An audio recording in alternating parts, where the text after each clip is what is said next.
जातो वाराणसी निरवी गाई घोडे म्हैसी, गेलो येता नाही ऐसा सत्य मानावा रे भरवसा. नका काढू माझी पेवे तुम्ही वरळा भूस खावे, भिकारियाचे पाठी तुम्ही घेऊनी लागा काठी. सांगाल जेवाय ब्राह्मण तरी कापाल माझी मान, वोकलिया वोका म्या खर्चिला नाही रुका. तुम्ही खावे ताक पाणी जतन करा माझे लोणी, नाही माझे मनी पोरे रांडा नागवणी. तुका म्हणे नष्ट होते तैसे बोले स्पष्ट. एखादा मनुष्य काशीला निघाला आणि तो घरच्यांना सांगतो की माझे गाई घोडे म्हैशी सांभाळा.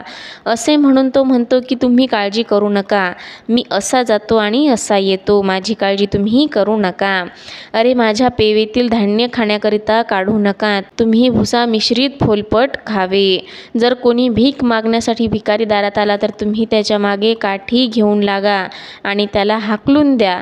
तुम्ही जर जेवणासाठी एखादा ब्राह्मण घरी बोलावला तर तुम्हाला माझी मान कापल्याचे पाप लागेल.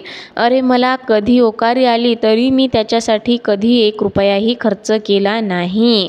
तुम्ही पातळ पाण्यासारखे जे दही ताक आहे ते घ्या, पण माझे लोणी जतन करा. माझ्या मनामध्ये बायका पोरे याविषयी प्रेमच नाही, कारण ते मला लुटणारी आहेत. त्यांना सतत काहीतरी लागतं ज्यामुळे माझं धन वाया जातं. तुकाराम महाराज म्हणतात, असा माणूस काशीला गेला काय आणि कुठल्याही देवाला गेला काय, कितीही देवधर्म बाहेर जाऊन केला काय, तो जर त्याच्या बायकापोरांना सुखात ठेवत नसेल किंवा स्वतःही सगळं असून सुखात राहत नसेल आणि इतरांनाही राहू देत नसेल तर त्याचा कितीही देवधर्म करून काय फायदा. जर तो ब्राह्मणांना जीव घालत नसेल, जर तो एखाद्या भिकाऱ्याला छोटंसं अन्नही देत नसेल सर्व त्याच्याकडे असून, तरीसुद्धा त्याच्या कितीही देवधर्म करण्याला काहीही अर्थ नाही. कारण संत नेहमीच सांगतात की देव हा माणसात आहे, देव माणसात शोधा, देव दगडाच्या मूर्तीमध्ये शोधू नका. माणसामध्ये देव आहे, जनावरांमध्ये देव आहे. तुम्ही भूतदया करा, प्राणीमात्रांवर प्रेम करा, तरच देव तुम्हाला लाभेल. त्यासाठी बाहेर जाऊन देवदेव करण्याची काहीही गरज नाही.